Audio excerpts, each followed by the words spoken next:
Shalom saudaraku yang dikasihi Tuhan Yesus. Pastor Message pada hari ini berjudul Medan Peperangan. Seperti yang telah kita ketahui bahwa sampai saat ini perang antara Rusia dan juga Ukraina itu masih berlangsung. Dan perang ini menimbulkan banyak sekali korban jiwa dan berdampak yang sangat besar bagi kerugian bagi seluruh dunia. Mengapa peperangan ini bisa terjadi?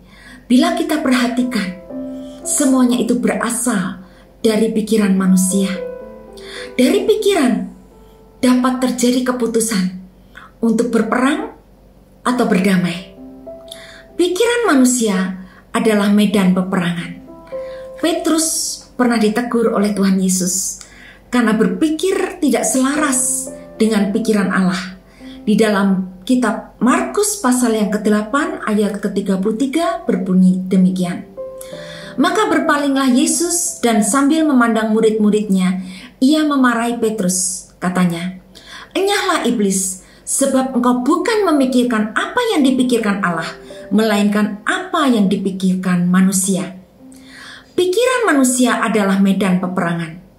Apakah manusia memikirkan apa yang dipikirkan Allah atau apa yang dipikirkan manusia, yaitu pikiran diri kita sendiri?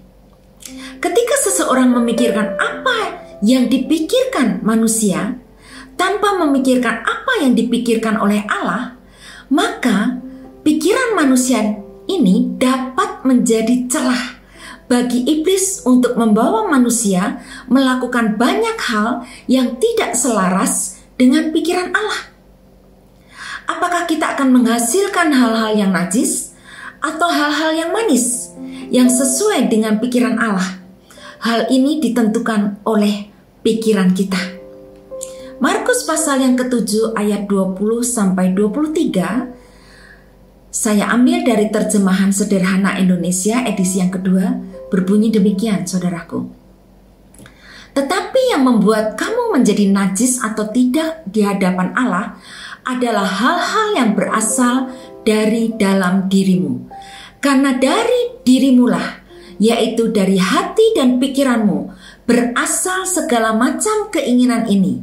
Mencuri, membunuh, melakukan hubungan seks sebelum nikah, berzinah, atau suka perbuatan hawa nafsu yang lainnya, juga iri hati, rakus, suka berbuat jahat, suka menipu orang, suka menghina orang, sombong, dan keras kepala. Ayat 23. Semua hal yang jahat itu datangnya dari hati dan pikiran manusia, dan itulah yang menentukan kalau kamu menjadi najis atau tidak di hadapan Allah. Ketika kita sedang dalam medan peperangan yang sedang terjadi di dalam pikiran kita, ingatlah bahwa Roh Kudus ada di dalam kita. Dan ia akan selalu mengingatkan kita dan menolong kita untuk kembali berpikir selaras dengan pikiran Allah. Tetapi keputusan untuk melakukan dan memenangkan peperangan itu adalah keputusan dari pikiran kita sendiri. Mengapa, saudaraku? Karena Allah memberikan hak kebebasan kepada kita sebagai makhluk ciptaannya. Kita diciptakan bebas, memiliki kehendak bebas. Kitalah yang harus menjaga pikiran kita, saudaraku. Dan hati kita, ya, harus dijaga. Supaya apa? Supaya tetap selaras dengan pikiran dan kehendak Allah. Amin, saudaraku.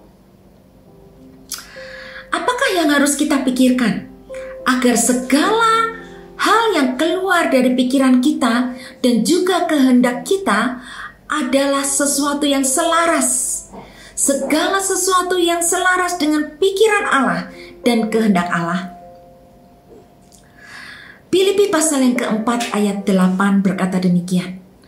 Jadi akhirnya saudara-saudara, semua yang benar, semua yang mulia, semua yang adil, semua yang suci, semua yang manis, semua yang sedap didengar, semua yang disebut kebajikan dan patut dipuji, pikirkanlah semuanya itu. Bila kita memikirkan ya, hal-hal yang baik. Saudaraku, bila pikiran kita diisi oleh semua yang benar, semua yang mulia, semua yang adil, semua yang suci, semua yang manis, semua yang sedap didengar, semua yang disebut kebaikan dan patut dipuji, maka saya percaya bersama dengan Roh Kudus yang ada di dalam kita, kita akan memenangkan peperangan yang ada di dalam pikiran kita.